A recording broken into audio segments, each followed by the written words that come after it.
On the Fringe with Dan RadioStyle. Hope everybody out there's having themselves a great day. They never thought this guy was going to lose, ever. And I'll tell you, with the amount of powers that they have been progressively giving the presidents over the last number of cycles, especially starting since 9/11, the president has an extraordinary amount of power.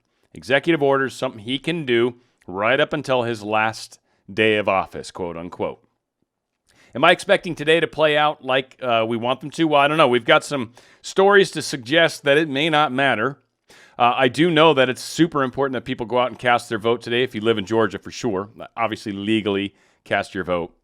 But we've got a whole lot of things that are going on. We've got some major news building in a couple key areas that tie into this whole Red 1 through Red 6. We've got some other interesting news around what Trump is doing, what he's attempting to do, and then what's planned for tomorrow. Got a lot going on. Now, one thing just a little more funny, I think, and again, this is just ridiculous, and it's kind of where we've gotten. And unfortunately, I think if you're an uneducated person or not properly educated, this is something you could very easily do. But Democrat Representative Emanuel Cleaver caused a stir online after he ended the congressional prayer with the words, "Amen," and "a woman." It's not a gendered term. Amen is actually Latin for "and so be it," or "so let it be," or "so it is." You know, that's what amen means. It's not a gendered term. You're not saying, "Hey, amen over there." And in which case, what are you going to do with things like menu, or amendment, or menstruate, or menopause, or menthol, or meningitis? There's a lot of words that have men in the word. Doesn't mean they mean men. It just happens to be three letters together that makes that same sound. But a lot of people are so freaking weird right now that the only thing we can do is binary on everything. And if we see those three letters together, well, let's replace it with woman or person. And again, I am all about calling male people, or police officers, right? Instead of policemen, like we used to say, firemen. No, it's fire patrol people. I don't even know what the hell, fire person. I don't even know what we call them, frankly. But again, I'm all on board with that. But this is an example of ridiculous. So the Georgia thing that came out, there's a lot of information around this, and I don't want to dig even this whole entire article, which is doing everything in its power to shorten a very long article that someone did some amazing research in. And basically what I can get from it, long story short, the president was having a call.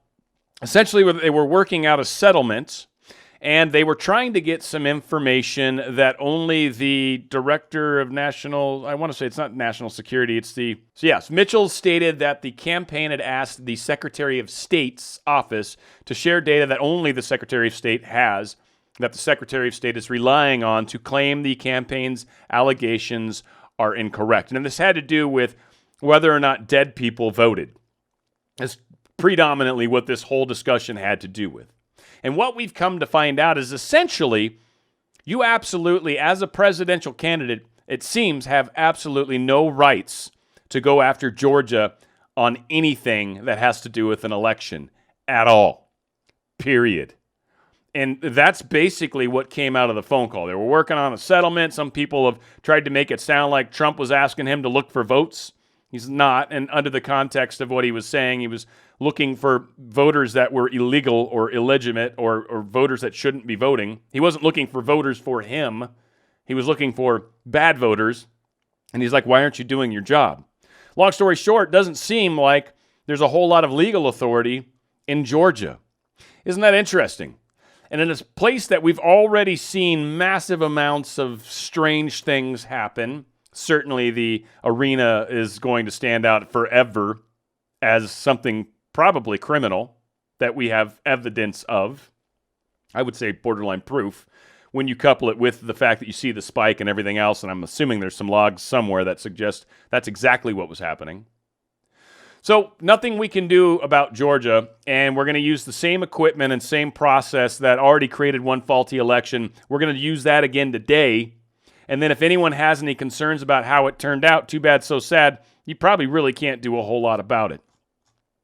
So, again, he's got executive privilege, executive power that's been bestowed upon him. We're going through everything because everybody needs to see what is actually happening. Everybody needs to see how nobody wants to do the right thing. People need to see that we've literally got a foreign government, it seems, that has put money into people's pockets, that has caused them to turn their backs on the American people, or we the people, has caused them to turn their backs on the Constitution, on the law, on a whole bunch of things, and they have been really strong about demonstrating to us that they don't care about us at all. Now, Kevin McCarthy is supporting his Republican friends, basically.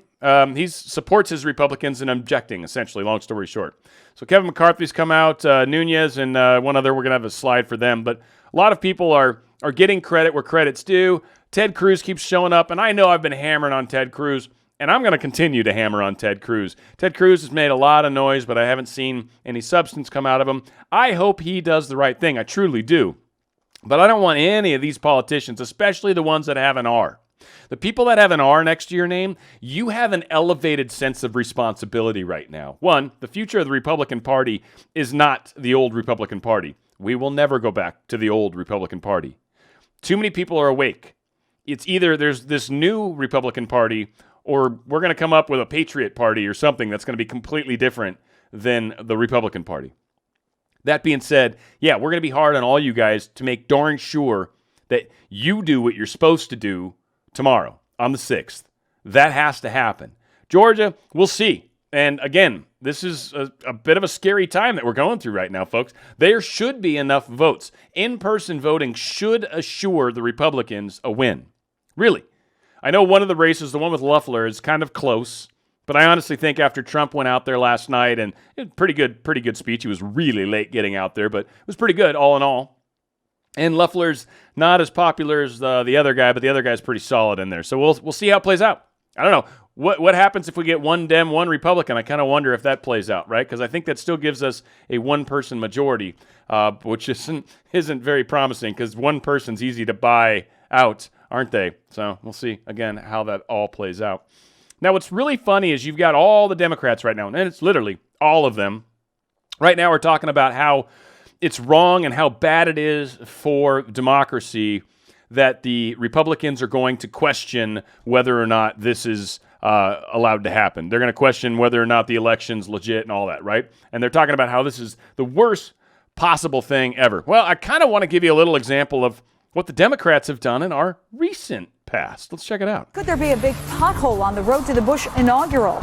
Rumors of a congressional challenge to the election results are picking up steam on the eve of the certification of the Electoral College numbers. You say it's just a protest, but it does bring attention to the problem of our system when it comes to voting here in the United States. We've got an electoral system out there that doesn't work. We spend more on prison food in this country than elections. What they want to do, in part, is to highlight what they call the massive disenfranchisement, as Representative Conyers said in the letter that you just presented, of voters in Ohio. So many voters were disenfranchised, they said, that the Ohio vote and the result of the presidential election are still in doubt. The outcome, of course, was not changed, delayed less than 3 hours. Though Republican leaders like Congressman DeLay and Ohio Republican Chair Bob Bennett treated it as if the Capitol had been pillaged by the Visigoths. The Democrats knew that it was a pretty ceremonial objection, but regarded it as important. Why did both sides treat this like political dynamite? It would have been nice if both sides could get on a more bipartisan footing and look at these problems. I think Senator Boxer made an excellent point today when she said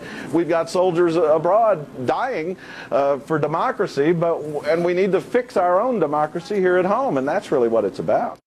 That's the best part about it, is the way that they use rules for their cause, and then the second someone does the same thing, they call them out on it.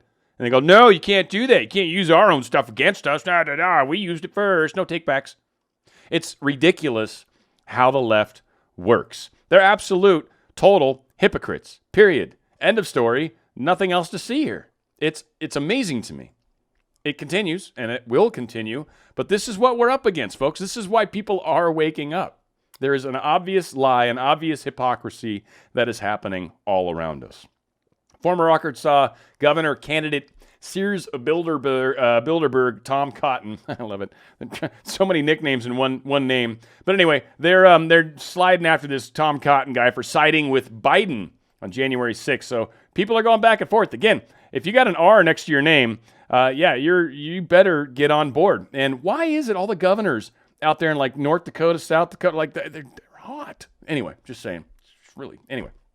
So we got a lot going on here.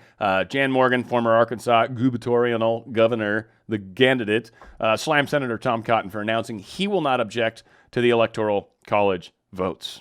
Again, it's like, who's going to actually do their job? Now, we don't need a lot of people, mind you, to supposedly get this process kicking, and it sounds like we've got enough of them. But the thing I want to stress to all the people with R's, especially next to your name, you're not going to survive your next election if you are not on board with the rest of the patriots. If you are not supporting we the people, then that means you're supporting the deep state, which means you're an enemy of the state.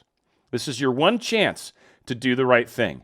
Every senator and House member are being given enough rope, and they are making their last decision politically. Because again, executive orders are a very powerful thing, and they have given this president a lot of power. They never intended it to get into the wrong hands, but it has. And guess what? We're probably going to see it start to play out. Now, video of Trump declaring they're not taking this White House, we're going to fight like hell. It's actually really cool. We'll play it. What the hell? It's 35 seconds. This is a bitchin' part of this whole speech. He did, and he's right. And he starts it off. There was a couple places where I was like, whoa, it's almost like Trump's admitting maybe he's not going to be there. But that was like twice, and they were weird. And then most of the time he was all about, no, I'm going to still be here. So anyway, I felt like on this one he started off a little bit on that foot, but then finished strong, so it didn't matter. Check it out. If the liberal Democrats take the Senate and the White House, and they're not taking this White House, we're going to fight like hell, I'll tell you right now.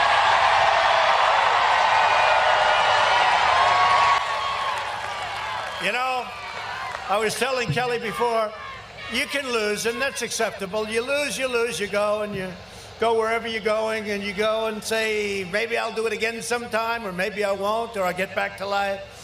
But when you win in a landslide, and they steal it, and it's rigged, it's not acceptable. See, again, he kind of dances around it a little bit, but I think he followed up pretty strongly, and there was a couple other places where it was like, huh? But again, with Trump, it's contextual. With Trump, it's like the end of the sentence is going to mean more to the beginning of the sentence, and then the middle's just fluff. Like he's a little tricky to understand sometimes, just the way he speaks, but it also kind of works. It's entertaining. It's good speaking, and I mean, coming from a person that likes to do those kinds of things, I respect and I look up to this guy. He's pretty good, pretty awesome. But that being said, yeah, they're not taking the damn White House. Okay, not happening. Now this is another pretty cool moment where a CNN reporter gets destroyed by Governor DeSantis. Destroyed's probably strong, but I thought it was pretty good, and he was really calling her out for what is pretty common in the deep state media or the mainstream media. This is a great example, and he's calling her out on it, which is another reason why this guy has a chance for maybe running for president too coming up in the next cycle. But that being said, I kind of want you to hear this because, well, frankly, it's moderately entertaining for sure, but it is fun to see people calling out the deep state when they're being the deep state. Check it out. Governor, what has gone wrong with the rollout of the vaccine that we've seen phone lines jammed, websites crashing? It's a lot of demand. And I mean, I think at the end of the day, excuse me. If I could finish my question. You just said what has gone wrong, so I'm answering the question. If I could complete the question, though. So you're going to give a speech or you're going to ask a question? With all due respect, Governor, you asked the question, I'm going to answer it. I'm trying to finish my question. No, you're giving a speech. You asked the question. I am trying to ask you the... You're going to ask how many questions? You get 3? They only got 1 question. Why do you get 3? With all due respect, Governor, I'm just asking if I could finish my question. You didn't. You finished the question. I did not. My full question is what went wrong with the rollout of the vaccine when we've seen phone lines jammed, websites crashing? So you're repeating your question.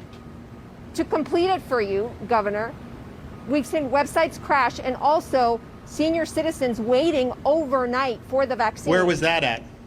We've seen it in Duval, Broward, Orange, and Lee County. And why was, like in Lee, why did that happen? Did you investigate why? That's my question to you, Governor. You're the governor of the state. I'm not the governor of the state. Okay, but you didn't investigate why that happened, like in Lee County. Why was there a big line? Did you investigate why? Could you tell us why? Because we distributed vaccine to hospitals, and the hospital said, first come, first serve. If you show up, we'll do it. So they didn't use a registration system. There wasn't anything that was done. and there's a lot of demand for it. So people are going to want to go ahead and get it. So are you saying there was no plan then from the state to make sure that senior citizens didn't wait outside overnight? So the state is not dictating to hospitals we're not dictating to Carlos Magoya how he runs his operations here. That would be a total disaster. These guys are much more competent to be able to deliver healthcare services than a state government could ever be. So we're empowering the hospitals. 80% of the initial doses over the first 3 weeks were to hospitals, and you've seen places like Jackson really take the bull by the horns. And yeah, when there is an issue like that, I think the hospital, they made a course correction and they decided to do it a little bit differently. So, but here's the thing. If you're 74 years old in the state of Florida, we've made the decision that we want you to get vaccinated. It's super important to kind of point out how he just calls her out all over the place. And again, it's very powerful how the deep state manages to spin things the way they try to do it. And when you can catch them in the process and call them out on it, it's pretty impressive. The other side of this is too, and folks, this is really one of the biggest differences between these two sides. And again, I don't think this is Republican, Democrat. I think this is kind of deep state, communistic sort of tell me what to do and I'll do it versus give me the freedom so I can just live my life. And if you just handle the crap you need to handle, like government stuff, right? Like stay out of my life and you handle government. And the other side of it's like, no, I want you to make decisions. I want you to tell me what I'm supposed to do. I want the state to tell hospitals how to properly best deal this out. And frankly, from the other side of the fence, which is really where I stand most of the time, it makes more sense to let experts handle what they do best and for government to sort of stay out of it. And that is one of the biggest differences happening. Now, one thing that's kind of an interesting story that came out, Blacklisted News, it's got some fun stuff every once in a while. Long story short, it really gets into the whole Russian hacking, Russia narrative and how that really started in about 2015. And what it ties into is essentially a company, it's CrowdStrike, there it is. The CrowdStrike founder kind of started this a while back. It had to do with the DNC hack, quote unquote. And as everything had played out, the way we know now, Seth Rich, probably thumb drive, pretty sure because of the download speeds, that there was no way this was an actual hack. But it was that incident and trying to build cover for Hillary that this entire Russia narrative got spun up. So then once Trump came into play, once Trump announced what he was going to do, they just continued that same direction, and that was how they were going to get away with it. And a lot of it, again, had to tie into Ukraine and how the United States was messing around in Ukraine, and that was Obama's group. And again, Russia wasn't happy about us meddling in with Ukraine and trying to mess with overthrowing their government or getting a new government in, which we've almost tried to do in this country as well. So it's funny how Russia's pissed off at us because of Obama, and Obama and Hillary put these same Russia hatred against Trump because, well, frankly, Trump is just as evil as they are in their minds, right? So again, this is where a lot of this Russia stuff started from, was one, them messing around in another country's affairs, and two, trying to cover up something that happened that was going to leak information that was going to look bad for them, which was the DNC server with Hillary and all that. That stuff Seth Rich found obviously was bad enough to cost him his life. It's what we understand to be now. So we'll see how things continue to play out as far as the truth being revealed. And hopefully, you got Assange and you've got Snowden who are still floating around. Mexico's talking about maybe letting Assange come there because England said they wouldn't let him come to the United States, but maybe they'll let him go to Mexico. And Mexico already said they'd work out an agreement with us. So weird shenanigans are happening all over the place right now. The deep state is definitely trying to hold on to certain actors because they know too much.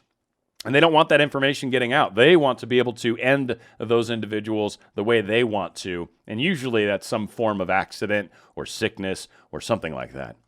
New York Assemblyman defends this bill permitting detainment of carriers of contagious disease. This is something they're literally trying to pass, folks. This is the world just around the corner, just through this crazy turnstile that's sitting in front of us, certainly for tomorrow, but I don't think tomorrow's the end of it all. I do think the 20th is. That date's in the Constitution. So whether or not something else happens after that, we'll see. Not after the 20th, but certainly after the 6th.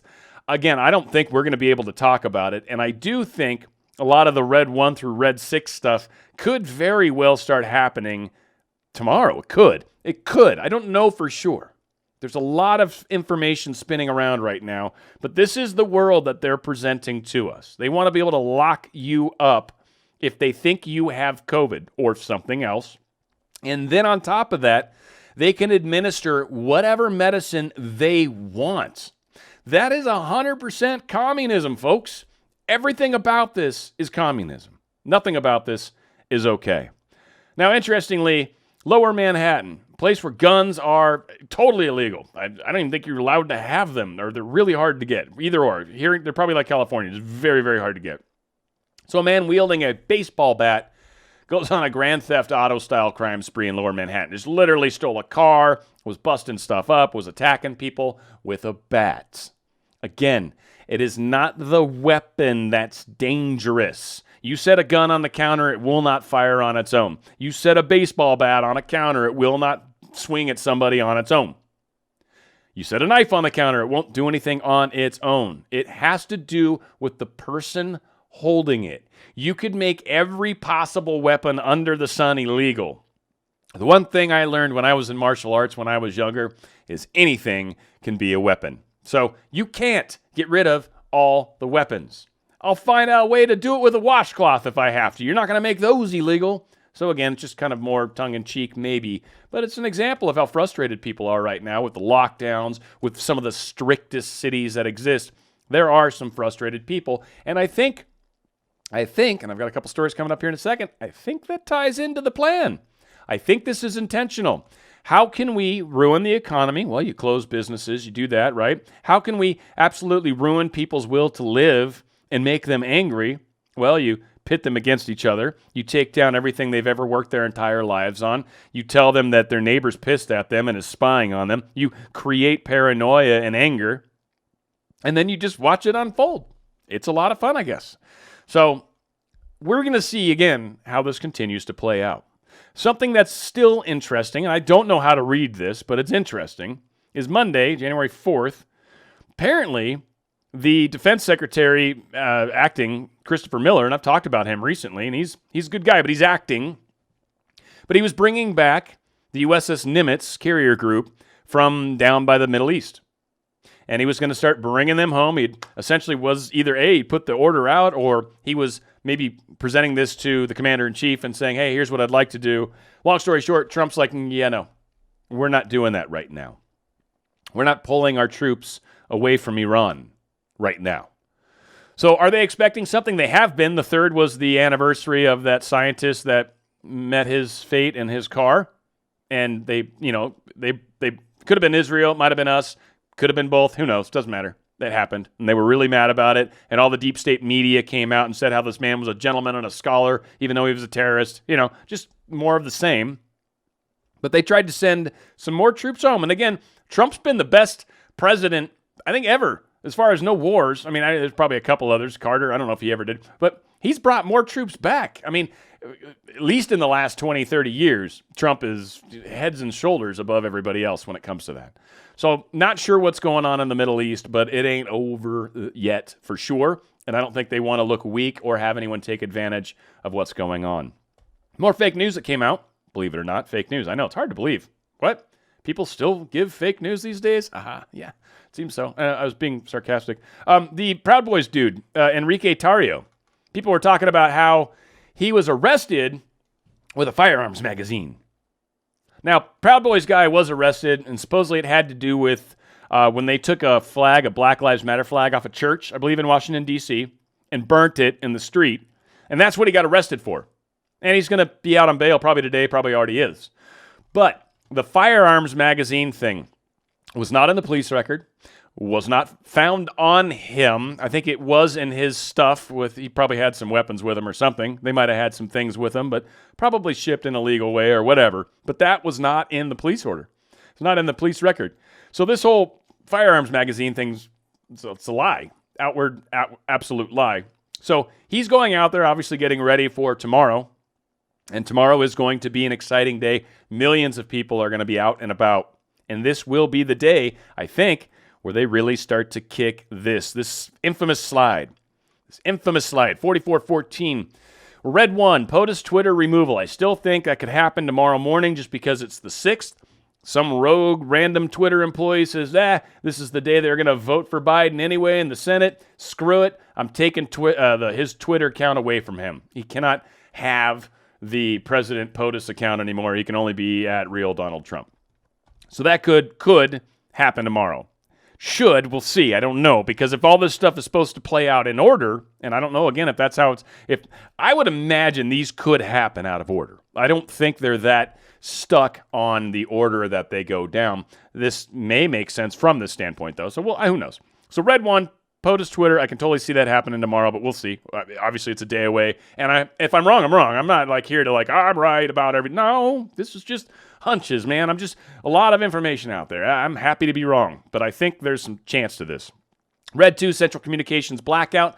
I think that could very well tie around when Trump starts to give the speech to us about what's happening. Now, my guess is he's going to do that down the normal path. He's going to give that speech on his normal, that Facebook channel he does, or whatever. They're going to release the video. And I think what is going to happen is that's going to cause the blackout, and in which case that might be when we go to the emergency alert system. I'm still wondering about that because somehow I feel like he's not going to jump to the emergency alert system until they shut things down. Then he's going to go to that back channel that he's built for all of us. Red 3 is the class movement. Very easily could be Pence tomorrow. There's suspicion that Pence may very well support the objection. Certainly. We'll see. He's said a few things recently that might suggest that, but we'll see. I know there's a lot of people that question the loyalty. Trump sort of did, but basically then said a whole lot of positive things about him last night. So we'll see. And there's been some rumor that maybe Pelosi's going to try to block anybody from the House from trying to actually object. And I don't know if she's got the power to do that, but there is question around that where they can pass things on a simple majority. I forget the terminology they use, but they can basically maybe set this whole thing up as a simple majority, can pass this, which means there's basically 5 more Democrats than Republicans, and they might be able to find a way to shut down more than half the Congress. That's my guess as to what the class movement will be. I think Pelosi will block the ability for anybody in the House to object.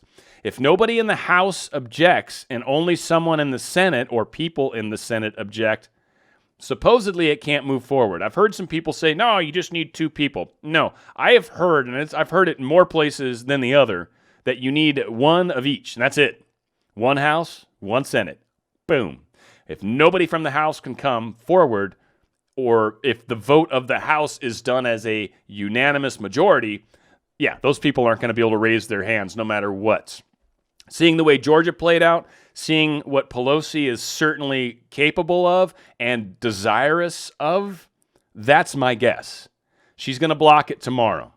So when that happens, we've got movement of military assets, 10th Mountain, 1st Marine, CPSD Marine, QVIR to central locations under the guise of citizen riot control.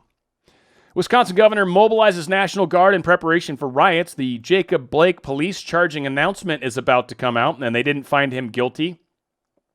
We've talked about this, but the announcement has not gone official yet, and I've mentioned back then that the timing of the announcement would be interesting, and looks like it might be. D.C. Mayor Muriel Bowser is calling in the National Guard for pro-Trump, stop the steal protests, just to make sure. Now, of course, the big question is if they come into the area, who's actually in charge of them? And technically, I think Trump is. Now, she might feel that she is, and that she's supposed to be in charge, even though technically D.C. is not a state. It's a city. So I think that complicates things a wee bit because she wants to manage it like it's a state. Whatever. We'll see how it plays out tomorrow. But that sure seems to fit the Red 4 concept, right? Under riot control. So has that already happened? I don't know, maybe. Or are they already in place in D.C. for when the other things happen? That should be very interesting because I think it's specifically this 10th Mountain 1st Marine, not just the National Guard, specifically this brigade or whatever they're called, this group of guys are super important to the takedown portion, to the arrests or any of those types of things that may happen. So they could very well be out mixed, looking like National Guard very easily. So we'll see, again, how that plays out. And then after that, a national military commencement or some sort of letting us know, hey, here's what happened, here's what's going down. Now, that might be the emergency alert system because we've already had the Central Communications blackout at that point, maybe already within the day, and they're hoping to shut down YouTube, Twitter, Facebook. I mean, my guess is that's what the blackout's going to be, is a social media blackout, where they will not let anybody talk about specific topics. That's my guess.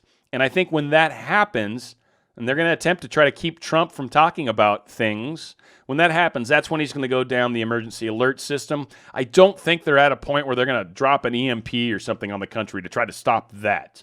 So I think the emergency alert system, or basically a direct message to our phones or whatever, or email, will actually be this Red 5 and possibly Red 6. I don't know, Secretary of Defense. I mean, this might be when he comes out and says, all right, so here's what the deal is.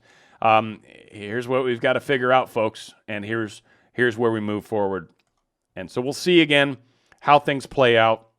One thing that's super cool and just ties it all up, Trump's going to give Devin Nunes and Jim Jordan Presidential Medal of Freedom for roles in handling the Russiagate and impeachment hoaxes. I will say these two guys, when you go back and you look at all the hearings and everything, and there was like 5-6 people in there that really stood out, but these two guys, like, I'd hate to be wrong about them. I swear these have to be two of the true patriots that are out there.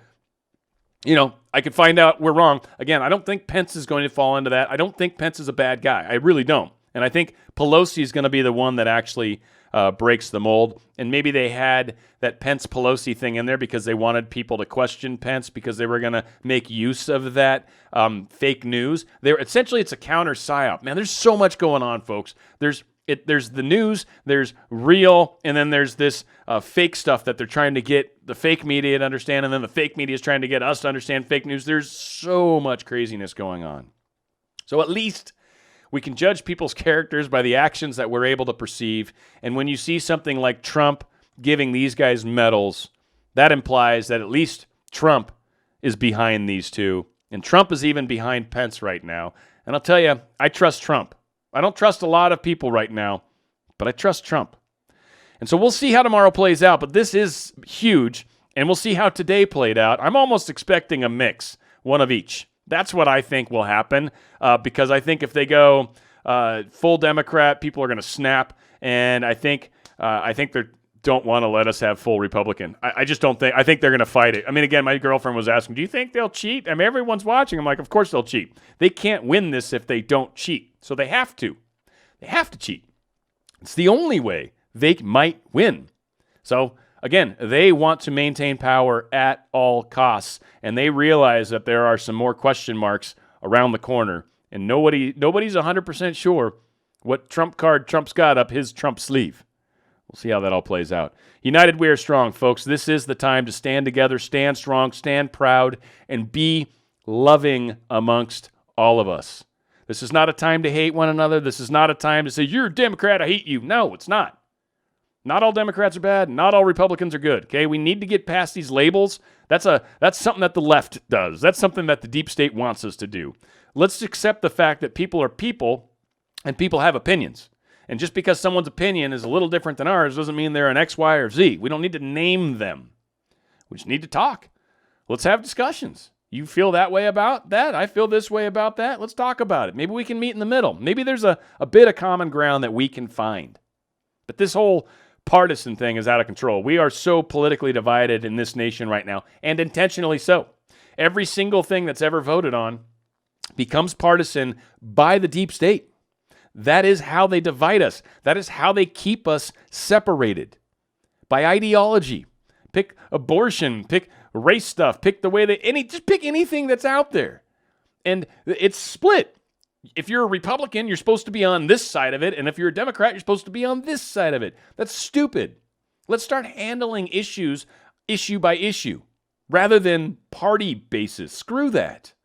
Have an opinion about an issue. Maybe you're a Republican and you're not necessarily as anti-pro-life or vice versa, right? Like, you don't have to be locked into your party.